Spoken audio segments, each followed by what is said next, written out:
विगत 9 महिनादेखि कोभिड-19 को कारण हामी एक प्रकारका बन्दी अवस्थामा थियौँ। देशभित्र सबै प्रकारका गतिविधिहरू सुरु भइसक्यो। उता भारतमा त निर्वाचनै सम्पन्न भइसक्यो। कोभिड-19 को लहर कम हुँदै गइरहेको छ। अब हामी कोभिड-19 सँगै जीवन बाँच्न सिक्नुपर्दछ। यही सन्दर्भमा हामी अब आफ्नो जनजीवनलाई पहिले जस्तै सामान्य बनाउने उद्देश्यका साथ सबै गतिविधि गरिरहेको अवस्थामा सरकारले, नेपाल सरकारले नियतवश बिहार र उत्तर प्रदेशका नेपाल भारतसँग जोडिएका सीमाहरू जहाँ मधेसी समुदाय बढी बसोबास गर्छन् लाई कडाई रूपका साथ बन्द गरेको छ। यसले हाम्रो दैनिकी जीवनमा, शादी ब्याहमा, तपाईलाई दैनिक जीवन काम गर्दा पढ्दा ओर्दा भारत नेपालको मित्रतामाथि पनि आघात पुगिरहेको छ। ती सबैलाई, ती मित्रतालाई पनि पूर्व झैँ निरन्तर राख्न र हामीले आफ्ना जनजीवनलाई पहिले झैँ सामान्य गर्नको लागि यो बोर्डरलाई खुला गर्नु अति अनिवार्य देखिएकोले आज हामी यहाँ 1 घण्टे धरना कार्यक्रम गऱ्यौँ। यो कार्यक्रम भोलि पर्सि पनि हुन सक्दछ।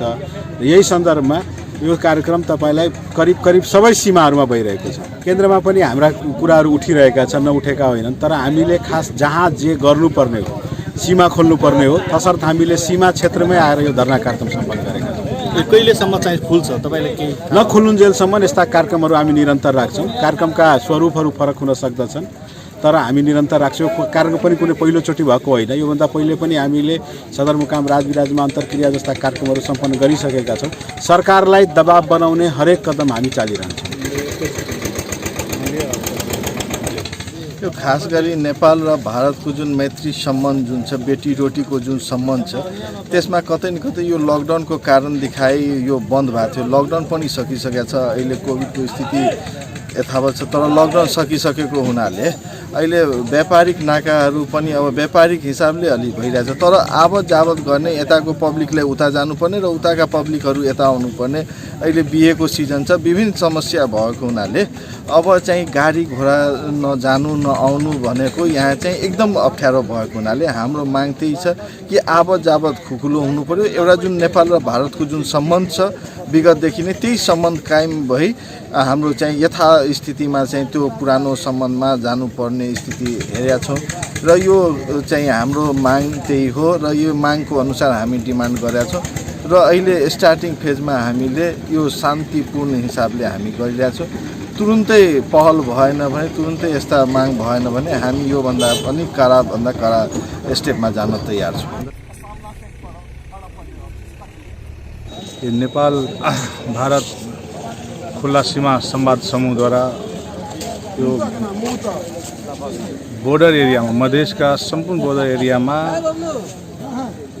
मित्र राष्ट्र भारततिर सम्पूर्ण बोर्डर खुला हुँदै हाम्रोतिर एकपक्षीय रूपमा बोर्डर बन्द भएको कारणले यो संवाद समूहले एउटा बैठक गरी प्रत्येक बोर्डरमा एउटा वातावरण, सीमा खोल्नको लागि, बोर्डर खोल्नको लागि एउटा वातावरण बनाउनको लागि यो धरना हामीले सुरुवात गरेका छौँ कि तत्काल जब देशमा सरकारले कोभिड-19 को बाट हुने क्षति र कसैलाई कोभिड-19 लाग्यो भने त्यसको सम्पूर्ण खर्च आफै उठाउने निर्णय नै गरिसकेको बखतमा कोभिड-19 कै कुरा हेराएर बोर्डर किन बन्द रहनुपर्ने त?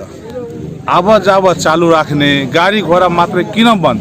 त्यस कारणले हाम्रो माग, हाम्रा संवाद समूहका मेन माग भनेको तत्काल बोर्डर खोल्नुपर्ने छ। आवत जावतमा कुनै रोक रहनु पर्दैन। त्यही मागको राख्दै हामीले प्रत्येक जिल्लामा रौतहटबाट सुरु गऱ्यौँ। रौतहटमा एउटा सहमति पनि भइसकेको छ कि यो बिहो गाडी, इमर्जेन्सी लगायतका चिजहरूलाई खुला गर्ने र बाँकीलाई बन्द गर्ने एउटा स्थानीय स्तरबाट सहमति भएर खुला पनि भएको छ। तर हाम्रो माग भनेको देश नेपाल सरकारसँग माग छ, सङ्घीय सरकारसँग माग छ कि कमसेकम यो प्रत्येक बोर्डरमा तत्काल सीमा खुला गर्नुपर्छ। आवत जावतमा कुनै रोक हुनु पर्दैन।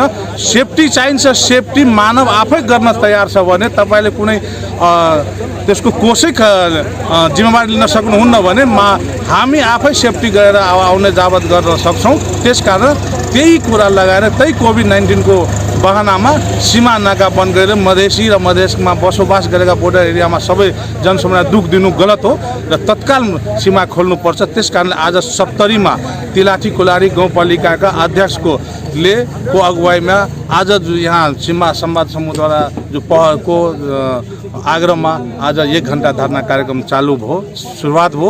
यसलाई हामीले निरन्तरता रूपमा प्रत्येक बोर्डरमा दिनेछौँ र सब हामी तिलाठी कुरारीको गाउँपालिका अध्यक्षलाई पनि धन्यवाद दिन्छौँ र आज जुन जति साथी आउनुभयो त्यसले सबैलाई धन्यवाद दिन्छौँ र यसलाई हामीले निरन्तर रूपमा जबसम्म सीमा खुल्दैन तबसम्म हामीले यसलाई कन्टिन्यू राख्ने भन्ने हाम्रो संवाद समूहको निर्णय हो।